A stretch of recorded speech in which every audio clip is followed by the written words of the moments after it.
Allegations and mixtures. Allegation mixture ஓட part 3 ஓட video இது. part 1 and 2ல அதோட பேசிக் கான்செப்ட் சில ப்ராப்ளம்ஸ் allegation mixtureல சால்வ் பண்ணோம். இந்த வீடியோவில் அதுலேயே கொஞ்சம் காம்ப்ளிகேட்டட் இருக்க ப்ராப்ளம்ஸ் பார்க்கலாம். ஃபர்ஸ்ட் கொஷின் பாருங்க. 400 students took a mock exam in Delhi. 60% of the boys and 80% of the girls cleared the cutoff in the examination. If the total percentage of the students qualifying is 65%, how many girls appeared in the examination? இது நார்மலான some தான். நான் first basic format மறுபடியும் ஞாபகப்படுத்துகிறேன். Cheaper குவான்டிட்டியும் dearer குவான்டிட்டியும் mix பண்ணால் நமக்கு ஒரு mixer quantity கிடைக்கும் இல்லையா? ஸோ சீப்பர் குவான்டிட்டியோட ரேட் கிடைக்கணும்னா என்ன பண்ணுவோம்னு பார்த்தீங்கன்னா dearer quantity minus mixture quantity பண்ணுவோம். டியரர் குவான்டிட்டியோட ரேட் கிடைக்கணும் அப்படின்னா mixture quantity minus cheaper quantity பண்ணுவோம். இதே தான் பேசிக் ஃபார்மேட். இங்கே வந்து பார்த்தீங்கன்னா ரெண்டு இருக்கா, ஒன்று பாய்ஸ் இன்னொன்று கேர்ள்ஸ்.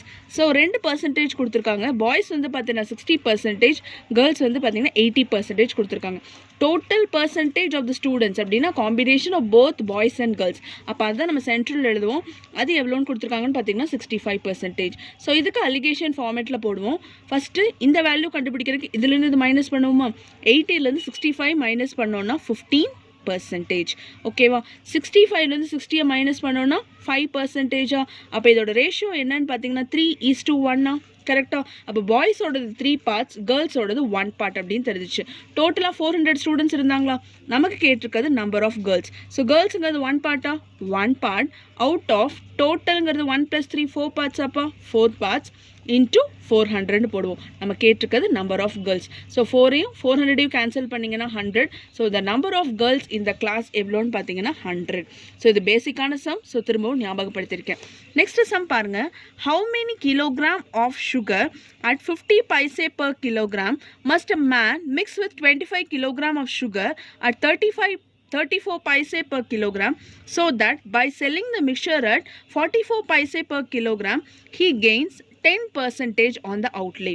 ஸோ நான் ஆல்ரெடி சொல்லியிருப்பேன், 44 பைசே மிக்சர் விற்கும்போது அவனுக்கு 10% கெயின்ஸ்ன்னு சொல்லியிருக்காங்களா? அப்போ கெயின்னா இதை கொடுத்துருக்கிறது என்னது? Selling price. So selling price தான் இந்த 44 பைசே. நமக்கு இதிலிருந்து நமக்கு என்ன கிடைக்கணும்னு பார்த்தீங்கன்னா காஸ்ட் ப்ரைஸ் கிடைக்கணுமா? அதுதான் அந்த மிக்சரோட காஸ்ட் ப்ரைஸ். ஸோ அதை நம்ம கண்டுபிடிக்கணும். 10% இன்க்ரீஸ் ஆகி கிடைச்ச வேல்யூ தான் நமக்கு என்னன்னு பார்த்தீங்கன்னா 44. ஓகேவா? ஸோ நான் இதை டேரெக்டாகவே கண்டுபிடிக்கிறேன். ஸோ 110% 44னா 100% எவ்வளோங்கிறது தானே கேட்டிருக்காங்க. 110 அப்படிங்கிறது 100 காஸ்ட் ப்ரைஸ் ப்ளஸ் 10%. 100% எவ்வளோவா? ஸோ 110 அப்படிங்கும்போது இதை டிவைடட் பை 11 பண்ணால் நமக்கு 10% கிடைக்குமா? அப்போ 10% 4ன்னு கிடைக்கும். அதை இன்டூ 10 போட்டால் 100% கிடைக்கும். ஸோ 100% என்னன்னு பார்த்தீங்கன்னா 40 rupees. ஸோ மிக்சரோட காஸ்ட் ப்ரைஸ் என்னன்னு பார்த்தீங்கன்னா 40. அப்போது ஒரு சைட் ஃபஸ்ட்டு பைசே மட்டும்தான் எழுதுவீங்க. 50 பைசே. இந்த சைடு கிலோகிராம் இருக்குது, அதை வச்சு கன்ஃபியூஸ் பண்ணிக்காதீங்க. இந்த இடத்துல என்ன போடுவோன்னு பார்த்தீங்கன்னா 34 பைசே. இந்த இடத்துல என்ன போடுவோன்னு பார்த்தீங்கன்னா 40 பைசேன்னு போடுவோமா? எஸ். ஓகே. ஸோ இதோட ரேஷியோ கண்டுபிடிக்க சொல்லியிருக்காங்களா? ஸோ 50லேருந்து 40 போச்சுன்னா 10 இங்கே வரும். 40லேருந்து 34 போச்சுன்னா 6ன்னு வருமா? இந்த எவ்வளோ கிலோகிராம் தான் நம்மளோட கொஷின். அப்போ இது 3x தான். ஆனால் இந்த இடத்துல நம்ம கொடுத்துருக்காங்களா 25 கிலோகிராம். ஸோ இது 25 கிலோகிராம்னு தெரிஞ்சிச்சு. அப்போ இதோட ரேஷியோ என்னன்னு பார்த்தீங்கன்னா 3:5. ஸோ இந்த 5 parts தான் உங்களோட 25 கிலோகிராம். ஓகேவா? அப்போ 3 parts நமக்கு என்னவா இருக்குங்கிறது தானே கேட்டிருக்காங்க. 5 parts 25னா 3 parts நமக்கு என்னவா இருக்கும்? 15 கிலோகிராம். இப்படியும் போடலாம். இல்லைன்னா 3/5ங்கிறத ratio equal to x/25. 3/5 equal to எக்ஸோட வேல்யூ டிவைடட் பை 25ன்னு போடலாம். 5 25 கேன்சல் பண்ணிங்கன்னா 5 இந்த பக்கம் வரும். ஸோ 3 × 5 15ன்னு வரும். So x equal to 15. ஓகேவா? ஸோ இந்த கொஷனுக்கான answer 15 kilogram. So last sum எப்படி கிலோகிராம் கண்டுபிடிக்கிறதுன்னு கண்டுபிடிச்சிருப்போம். இந்த சம் பாருங்கள். 2 vessels A and B contain spirit and water mixed in the ratio 5:2 and 7:6 respectively. Find the ratio in which the mixer B mixed to obtain a new mixture in vessel C containing spirit and water in the ratio 8:5 ன்னு சொல்கிறாங்களா? So நம்ம இவ்வளோ நேரம் போட்ட some allegation ஃபார்மேட்டில் இருக்கும். டேரெக்டாக some போடுற மாதிரி இருக்கும். ஆனால் இங்கேயே நமக்கு ரேஷியோ கொடுத்துருக்காங்களா? ஸோ எய்தர் ஸ்பிரிட்டோடது எடுத்துக்கணும், இல்லைன்னா வாட்டரோடது எடுத்துக்கணும். ஓகேவா? ஸோ வெசல் ஏல 5:2ன்னு கொடுத்துருக்காங்களா? நான் எல்லாம் எழுதுறதுமே என்னன்னு பார்த்தீங்கன்னா ஸ்பிரிட் வாட்டர். ஸோ வெசல் ஏல 5:2னா ஸ்பிரிட்டோடது என்ன வரும்னு பார்த்தீங்கன்னா 5 parts out of total 7 parts, அதாவது 5+2. ஓகேவா? செகண்ட் வெசல் பியில் ஸ்பிரிட் இஸ் டு வாட்டர் அப்படிங்கிறது 7:6 இருக்கா ஸ்பிரிட் வாட்டர் இல்லையா? அப்போ ஸ்பிரிட் அப்படிங்கிறது நம்ம என்ன போடுவோம்னு பார்த்தீங்கன்னா 7/13.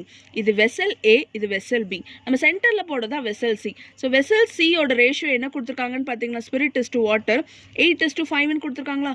அப்போ இந்த வேல்யூவை நம்ம இங்கே என்னென்னு போடுவோம்னு பார்த்தீங்கன்னா 8/13. இதுக்கு அலிகேஷன் ஃபார்மேட் போட்டாலும் ஓகே. இல்லைன்னா வாட்டர்னு போட்டிங்கன்னா இங்கே 2 பார்ட்ஸ்னு வருமா? 2 அவுட் ஆஃப் சேம் 7 பார்ட்ஸ். அதே மாதிரி 7:6னா 6/13 போடுவோம். இந்த இடத்துல 5/13. இந்த ரெண்டையும் கண்டுபிடிச்சிங்கனாலும் ரெண்டுக்கும் ஒரே ஆன்சர் தான் கிடைக்கும். ஸோ இது எப்படி போடணும் அப்படின்னு பார்த்தீங்கன்னா என்ன பண்ணுவோம்? இந்த வேல்யூ கிடைக்கணுங்கிறதுக்காக ஸோ ஜஸ்ட் டிஃப்ரென்ஸ் இதை வச்சு கன்ஃபியூஸ் பண்ணிக்காதீங்க. 8/13 - 7/13. ஆக்சுவலாக நம்ம இப்படி தான் மைனஸ் பண்ணுவோம் அப்படின்னால யோசிக்க வேண்டாம். ஜஸ்ட் டிஃப்ரென்ஸ் கண்டுபிடிக்கிறோம். அதே மாதிரி இந்த இடத்துல 5/7 - 8/13 வருமா? ஸோ 13 இருக்கும்போது பிரச்சனை இல்லை, 1/13 எழுதுவோம்.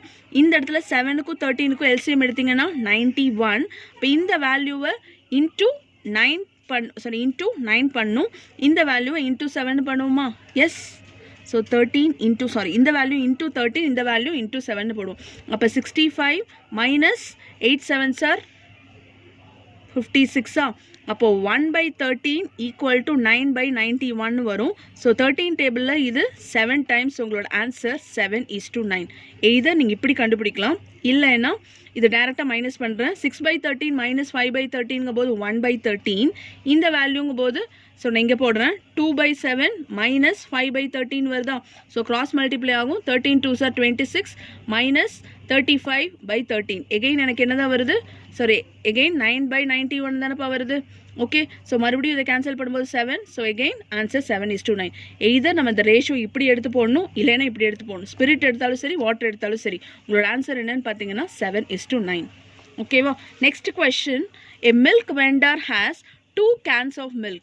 The first contains 25% water and the rest milk, and the second contains 50% water. How much milk should he mix from each of the container so as to get 12 liters of milk, so that the ratio of water to milk is 3:5 ன்னு சொல்கிறாங்களா? Last time எப்படி போட்டணும் அதே மாதிரி தான். So first vessel, second vessel and mixture. ஓகேவா? First வெசலில் என்ன சொல்லியிருக்காங்கன்னு பார்த்தீங்கன்னா water is to milk. So 25% அப்படின்னா மீதி வந்து 75% மில்காக இருக்கும்.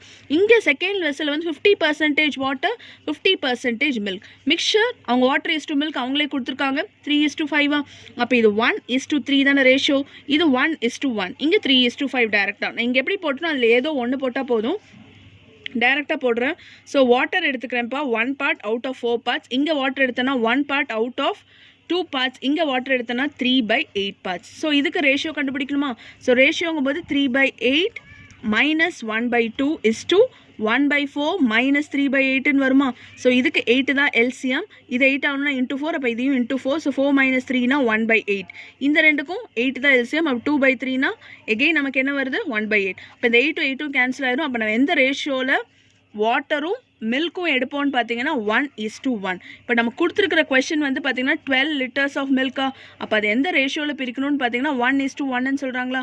அப்போ இங்கே ஒரு 6 liter, இங்கே ஒரு 6 literன்னு வரும். ஓகேவா? ஸோ உங்களோட ஆன்சர் 6 liters and 6 liter. நான் இந்த சம்மில் ரேஷியோ மட்டும்தான் கண்டுபிடிச்சிருக்கேன். இந்த கொஸ்டினில் அந்த வேல்யூ கொடுத்துருக்காங்க, அதை வச்சு நம்ம ரேஷியோவில் பிரிக்கணும். So answer 6 and 6. நம்ம போட்ட 4 சம்மும் புரிஞ்சிருக்கும். நம்ம